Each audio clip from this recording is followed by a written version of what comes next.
que vous appelez FLA. FLA, c'est l'ancien MNLA, qui est les partenaires de la France et de la MINUSMA. C'est écrit dans leur texte et ils l'assument depuis 2013 jusqu'à leur expulsion de notre territoire. C'est la réalité que beaucoup ne comprennent pas et ils font des analyses à côté. Le JNIM est une organisation terroriste qui est soutenue et parrainée par l'État de l'Algérie.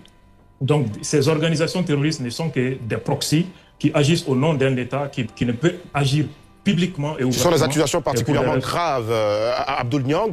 Est-ce que vous en avez les preuves? Par exemple, sur le cas algérien, par exemple.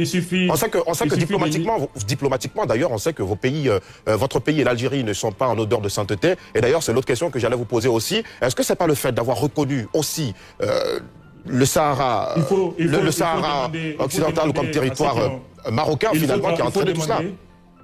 Il faut demander à ceux qui ont travaillé dans la MINUSMA, les soldats ivoiriens ont travaillé dans la MINUSMA. Le MNLA est un partenaire de la MINUSMA et un partenaire de la France. Les documentaires existent pour attester de cela.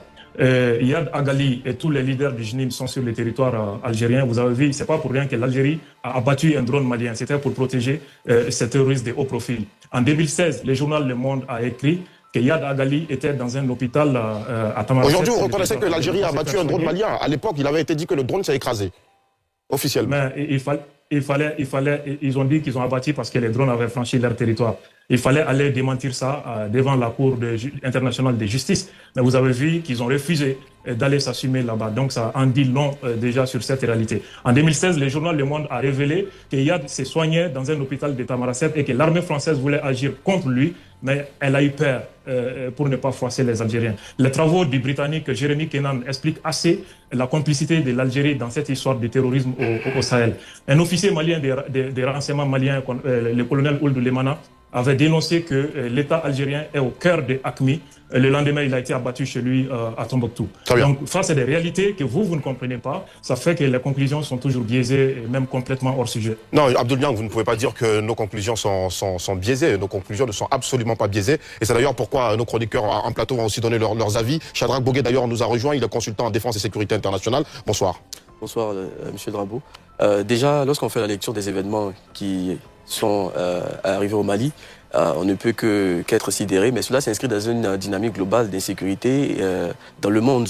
À l'instar d'autres régions du monde, l'Afrique aujourd'hui est en proie à une insécurité croissante. Lorsqu'on prend par exemple la région des Grands Lacs, lorsqu'on prend le bassin du lac Tchad, un peu vers l'Afrique australe avec les difficultés qu'on peut rencontrer dans le Cabo Delgado, mais aujourd'hui dans le Sahel, on se rend compte que l'Afrique même, en général, de manière globale, est aujourd'hui ébranlée et fait face, à côté de ces défis de développement, aux défis de paix et de sécurité. La situation malienne, elle est inédite, elle est vraiment triste dans la mesure où ce n'était pas une situation, ce n'était pas un événement auquel on aurait pu s'attendre, surtout dans le contexte actuel. Nous avons plus ou moins constaté avec joie, avec contentement, la reprise de la ville de Kidal, qui était un symbole qui avait été perdu pendant un moment. Et avec la conquête du pouvoir d'État, la conquête de la ville de Kidal par les autorités étatiques de Bamako, les autorités de transition, on était contents, on a tous salué cela. Mais aujourd'hui, avec la perte de cette ville stratégique-là, on se demande aujourd'hui, est-ce que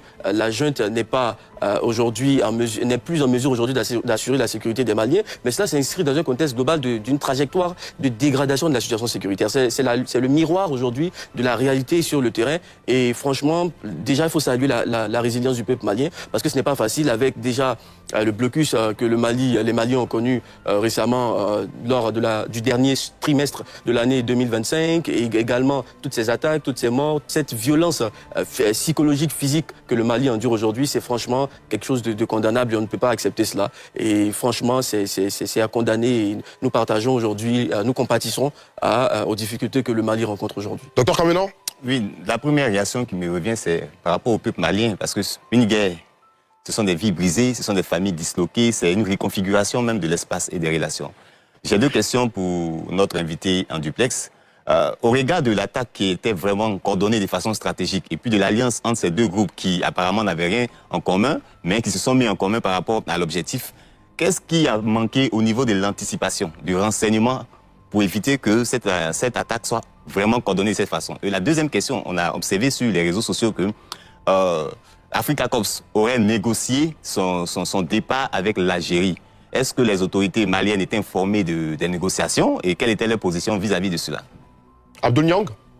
Bon, je commence par la deuxième question. Il paraît que les Russes ont abandonné le Mali. Il ne faut pas oublier que dans le Sahel, la guerre se mène dans un champ immatériel. Ça, c'est celui de l'information. Et qui a intérêt à discréditer les partenariats avec la Russie. Il faut bien voir ces acteurs et voir leur position par rapport au terrorisme au Sahel pour comprendre ce qui se passe réellement. Je ne commente pas ces rumeurs parce que nous parlons d'un sujet assez sérieux qu'est le terrorisme international.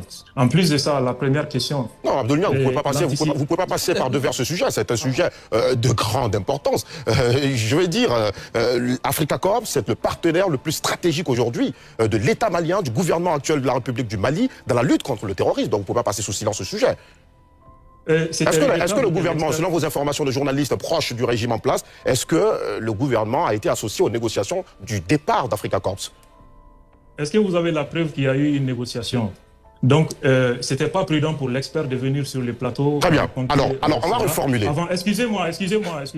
C'était pas prudent pour un expert de venir sur le plateau raconter cela sans consulter la page officielle de Africa Corps qui a publié les vidéos de ses interventions en direct. On va reformuler. Vous avez vu combien de terroristes ils ont abattu et combien de véhicules ils ont détruits, dont des véhicules blindés. Abdoul-Niang, on va reformuler. On va reformuler. Permettez qu'on reformule. C'est important de ne pas passer sur le sujet. Est-ce que Africa Corps aujourd'hui est vraiment parti du Mali? Est-ce qu'ils ont quitté Kidal?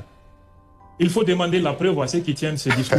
Nous, on sait ce qu'on est en train de faire et sur le terrain, la réalité est tout autre. Je vous ai dit que la guerre se mène sur un terrain immatériel, celui de l'information dans notre pays et qui a intérêt à discréditer les partenariats avec la Russie. Posez cette question aussi. Deuxième question, ils essaient de mettre en doute la capacité d'anticipation, c'est-à-dire les renseignements. Et je pense que le patron des services secrets ivoiriens ne sera pas content de vous si vous entendez dire qu'il a été incapable lors des attaques terroristes contre le Grand Bassam. C'est ignorer complètement la nature de ces phénomènes asymétriques et la nature de l'ennemi qui est adaptatif également. Est-ce que vous pensez que le 11 septembre est l'indicateur de l'incapacité des Américains à protéger leurs citoyens? Est-ce que vous pensez que la France a été incapable de sécuriser ses citoyens parce qu'il y a eu des attaques terroristes simultanées le 13 novembre 2015, y compris à quelques mètres du président de la République qui était dans un stade de football. Je crois que c'est des affirmations... Vous avez posé beaucoup de questions. À notre décharge, Abdoul-Niang, on dira peut-être qu'aucun de ceux-là n'ont fait un coup d'État et n'ont dit qu'ils viendraient pour mettre fin à une situation qui n'avait que trop duré pour enlever la population dans la souffrance. Donc quand 5 ans après, une telle situation arrive et qu'on arrive à avoir des terroristes dans la ville Garnisson, au cœur même du régime, il y a à se poser des questions. Donc reconnaissez que la question a bien un sens.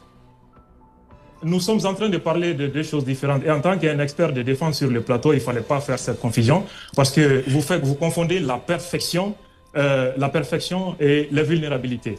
Et nous sommes en train de parler de la résilience. Aucun système sécuritaire n'est infaillible, aucun au monde. Et les renseignements également peuvent avoir des informations. L'information n'est pas le renseignement. Les informations peuvent être incomplètes ou ambiguës. Il faut un travail pour savoir. Il faut aussi, et souvent même quand vous interpellez des suspects terroristes, les cellules sont cloisonnées, ce qui fait que l'interpellation de 2 ou 3 personnes ne permet pas de démanteler l'ensemble du réseau. Ça, c'est pour ceux qui connaissent les renseignements. En plus de ça également, vous parlez de Kati, de Bamako. Pourquoi vous ne parlez pas de New York? Ça, c'est le cœur même de la première puissance mondiale qui a été frappée avec plus de 3000 victimes. Vous pouvez parler de cela. Mais pourquoi celui du Mali serait toute la résultante d'un échec, d'une approche sécuritaire? Très bien, merci beaucoup, Abdoul-Niang. Qui a intérêt à construire ces narratifs? Merci, on va permettre à... C'est bon, Josias? Alors moi, j'aimerais d'abord m'adresser aux Ivoiriens qui nous écoutent, personnellement particulièrement. Généralement, surtout depuis que ce sujet fait l'actualité, il y en a qui se permettent de rire ou de se moquer du Mali, qui pensent qu'on est en train de jouer.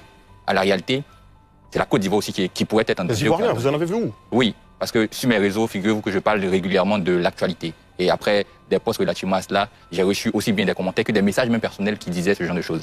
Alors, je veux dire que ce qui se passe au Mali nous concerne directement. Parce que si le Mali tombe, par exemple, demain, la prochaine étape, ça pourrait être la Côte d'Ivoire, pour ne pas dire que ça sera la Côte d'Ivoire. Parce que la Côte d'Ivoire est aussi un pays stratégique pour ceux-là qui veulent installer le calife. Ce qu'il faut comprendre surtout au niveau de cette actualité, c'est que c'est impossible, inconcevable que les dirigeants qui réalisent un coup d'État, qui promettent que l'une des premières choses, si ce n'est la chose la plus importante pour eux, ce sera la sécurité, puissent être frappés à telle enseigne qu'ils démontrent qu'ils n'ont rien réussi ou ne peuvent pas réussir du point de vue sécuritaire. S'ils n'arrivent pas à développer le pays, on peut dire qu'il n'y a pas de problème. Ce n'est pas le premier truc qu'on va leur réclamer.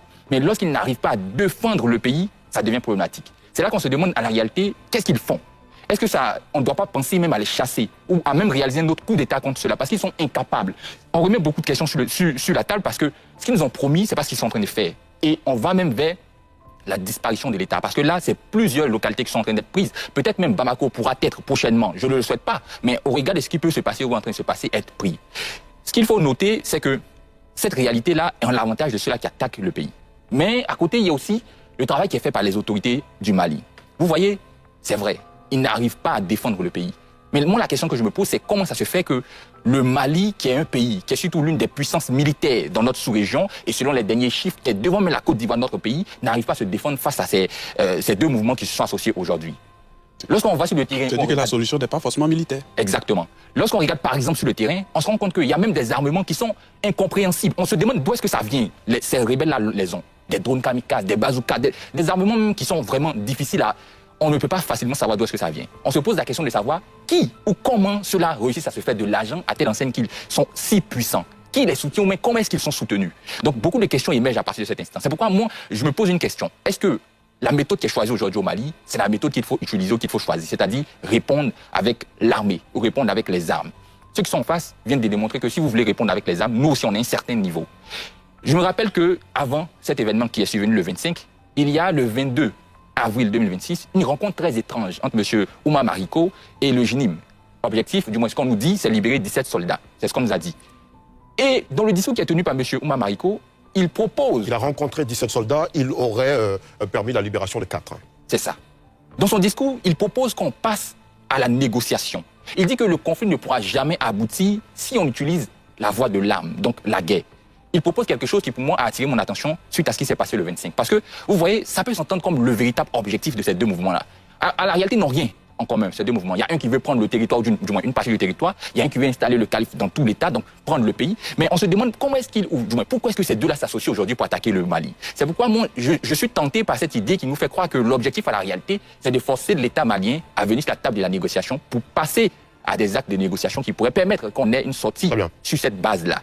Peut-être qu'aujourd'hui, le ministre de ce pays, qui est aussi un soldat, peut-être même l'un des plus protégés qui a perdu la vie, pourrait être un signal fort, en sens où aujourd'hui, les Maliens vont se remettre en question, parlant des dirigeants. C'est déjà un signal fort, oui, mais en fait, pour ne pas aggraver la situation, je me permets Elle est déjà suffisamment grave. Donc, on peut se dire aujourd'hui qu'ils vont se remettre en question au niveau du renseignement, se remettre surtout en question au niveau de la méthode, et peut-être trouver ce qui pourra convaincre, mais surtout sortir leur pays de ce qui est en train de se passer. Et en même temps, il faut que les Ivoiriens comprennent que ce qui se passe au Mali, ça concerne tout le monde. Si le Mali tombe, c'est nous qui sommes en danger. Honnêtement, je pense que les Ivoiriens sont conscients de cela. D'ailleurs, même quand vous parlez de vos followers, je vais dire, les noms de vos followers n'en font pas forcément des Ivoiriens, quoi.